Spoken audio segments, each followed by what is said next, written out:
ఏం లేదు ఫ్రెండ్స్, నేను ఛాయ్ తాగుదామని చెప్పి హోటల్ కాడికి పోయినా. ఛాయ్ తాగుతున్నా, అయితే ఎప్పుడు నాతో మాట్లాడినోడు, ఎప్పుడు నన్ను పలకరైనోడు నాతోనికి వచ్చి మాట్లాడిండు. సరేలే ఏదో మాట్లాడిందని చెప్పి నేను కూడా మాట్లాడినా మంచిగానే. మరే ఎలక్షన్లు వస్తున్నాయి, ఓటు ఎవరికి అన్నాడు.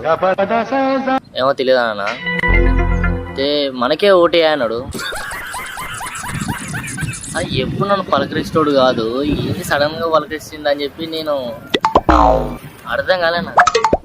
ఓట్ల కోసం నా దొరికొచ్చిండు. చూసిన ఫ్రెండ్స్ ఎట్లుందో, ఎట్లుంటది రాజకీయం అంటే ఇదే. చెప్తున్నానండి, ప్రపంచం అంతా దొంగ నా కొడుకు, నిజంగా నాకు కంట్లో నీళ్ళు వస్తాయి. సరే ఇదంతా ఓకే అనుకున్నా, నేను బంక్ లో డ్యూటీ చేస్తున్నా. ఆఖరికి బంకాడు కూడా వచ్చిరు కదా, ఏమే ఎవరికి ఓటు మనదే ఓటు అంటాడు కదా. ఏం